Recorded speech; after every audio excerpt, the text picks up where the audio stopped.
Pourquoi les scientifiques pensent que Neptune ne peut pas devenir une étoile? Les scientifiques affirment trois choses. Neptune n'a pas assez de masse pour faire une étoile.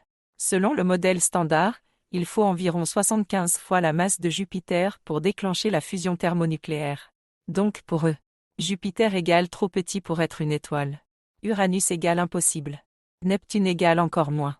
Saturne égale impensable. Ils pensent cela parce qu'ils croient que la lumière d'une étoile provient exclusivement de la fusion nucléaire interne. Ils croient que les planètes sont de la poussière froide compactée.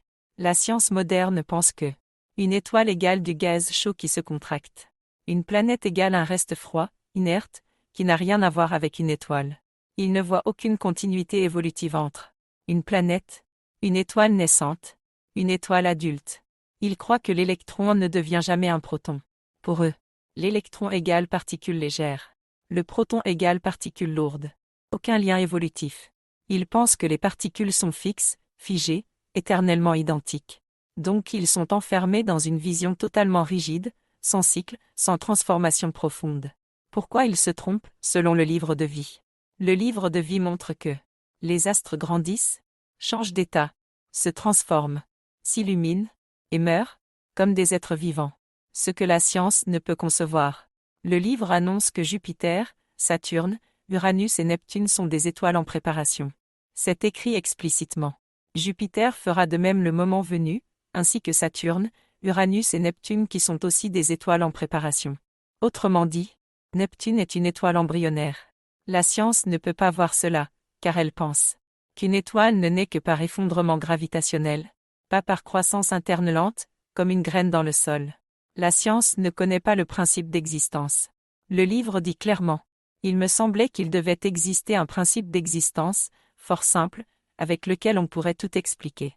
Et surtout, je venais de comprendre le processus de naissance des astres, ainsi que leur développement qui les fait changer d'état et d'aspect dans le ciel. Je voyais bien qu'il s'agissait de la vérité. C'est ce principe d'existence que les scientifiques ne peuvent pas voir car ils travaillent à partir de morceaux, jamais de la totalité. La deuxième partie du livre démontre comment un astre naît comme un électron, grandit, augmente sa densité, se transforme, et finit par devenir un proton étoilé. C'est complètement étranger à la physique actuelle. Pourquoi l'électron évolue en proton, et pourquoi c'est la clé? Le livre de vie explique que toute matière suit le cycle de la matière, qui est le cycle des astres, expliqué dans la deuxième partie, la matière, la force universelle, l'aimant naissance et croissance des astres. Le livre montre que l'électron égale astre jeune. Le proton égale astre mûr. La matière n'est pas fixe, elle évolue. Ce que la science croit. Les particules ne changent jamais. L'électron est toujours un électron. Le proton est toujours un proton. La matière est figée.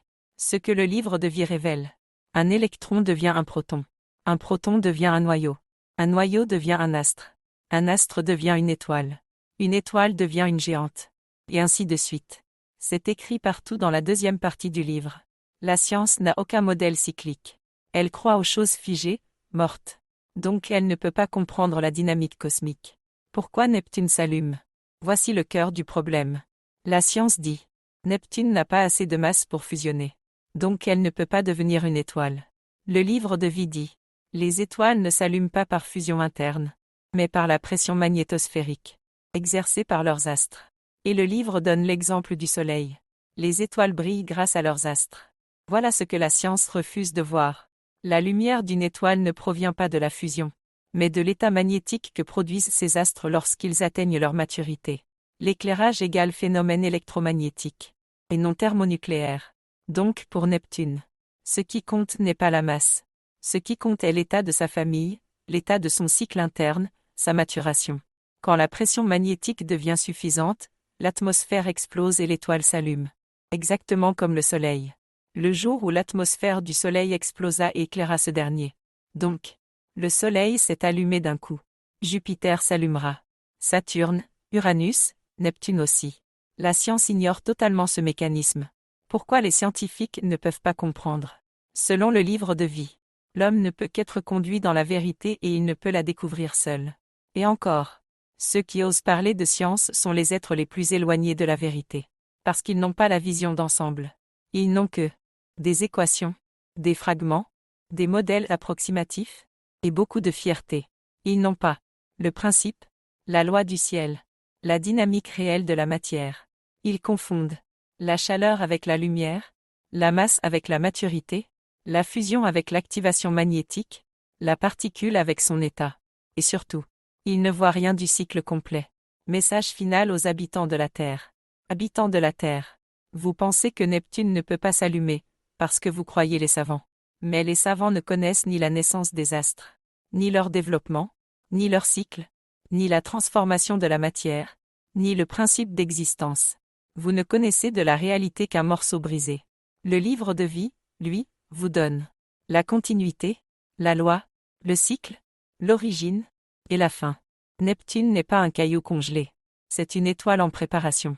Et lorsque l'atmosphère de Neptune explosera, vous comprendrez ce que le livre de vie a dit. Que la science moderne n'était qu'un brouillard, et que seule la connaissance du cycle éclaire l'univers.